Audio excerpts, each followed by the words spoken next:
California, Mr. Peters, for 5 minutes of questioning. Thank you, Mr. Chairman. Thank you, Mr. Administrator, for being here. I'm going to begin with a thank you because I represent San Diego, and I want to just thank you for your recent visit to the South Bay and for your work, your tour of the Tijuana Valley International Wastewater Treatment Plant. That contamination issue remains what I believe is one of the catastrophes environmentally of the hemisphere. And we were so encouraged by your commitment to working on a 100% solution. Even today, I got your release as if it was written for me, that you're advancing the timeline to get to 35 MGD, million gallons a day, within 100 days. And I can't say anything but thank you to that. That's really a welcome thing. We've all worked really hard to get resources here, Republicans and Democrats. Democrats were all committed, but I'll tell you, some of my best advocates were the 7 Republican Navy SEALs who had to train in that water. So again, thank you very much. You have a partner here, and we're happy to have a partner with you. I will say, I appreciate the need for energy here, and I know that maybe Secretary Wright more than you, but I would just say I think that's all of the above energy. I don't think it's just oil and gas to achieve American energy dominance. And to the extent we do permit reform, which I'm very interested in, I hope we're talking about all kinds of energy, and we're not selecting out some things for fast tracking and other things for slow tracking. I don't think that's what industry wants. I don't think that serves the country. But I want to talk to you about something along those lines that I hope we can agree on, and that's methane. We had, in 2016, President Obama issued administrative rules to limit fugitive methane emissions. The Trump administration repealed them, the first Trump administration. The Biden administration issued new rules to limit methane emissions, and now we're looking at a repeal or partial repeal or a total relook. And I would just suggest to you that that's not good for the environment and it's not good for business. What we're hearing from industry actually is they wanted a partial reconsideration of the methane rules that would preserve the majority of the rule structure.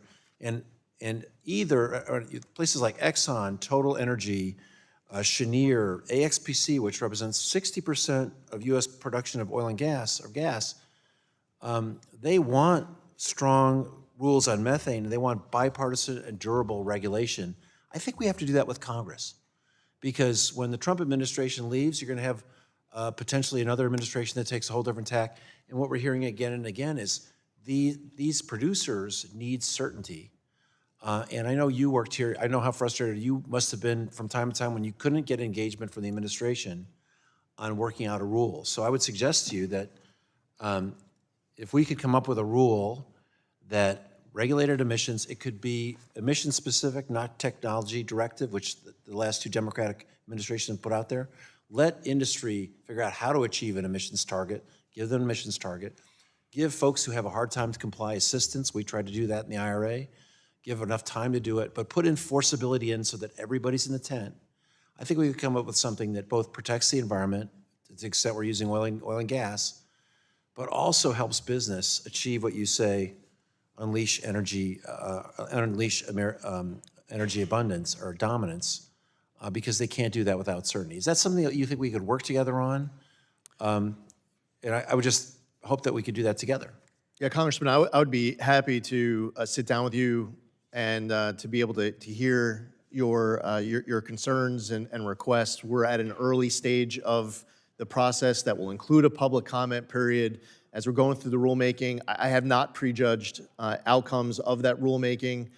If you'd like to sit down at this early part of that reconsideration, I'd love to do it. Well, here's the advantage of legislation, is we don't have to go through that. We could come up with a deal within 30 days and put it into legislation and not have to go through the rulemaking process that takes so long. And I would just say, too, that to the extent you're going to, I think you suggested you're going to wholly reconsider the methane rules, Quad O and Subpart W, industry has no idea what that entails, and then there's even more uncertainty. And they've invested billions of dollars in compliance. And when Exxon tells you, hey, leave the rules in place, we'd rather have the rules than have you repeal the rules and jerk us back and forth again. And this is on both parties. Maybe it's better for us to do that here without the incredible drag of the regulatory process, which again can be reversed by the next administration. So I'd suggest if you want to do the rulemaking, that's fine, but simultaneously, why don't we see if we can't come up with a deal that this committee could put before the full committee and then on the president's desk? Are we willing to work on that? As far as the legislation piece, I'm happy to work with the committee to the extent that they're asking for any technical assistance or answers. From the regulatory standpoint, that's where the agency has the lead. As far as legislation crafting, that's something for you all to let me know if there's any way I can assist. We love your help. Thank you. I yield back.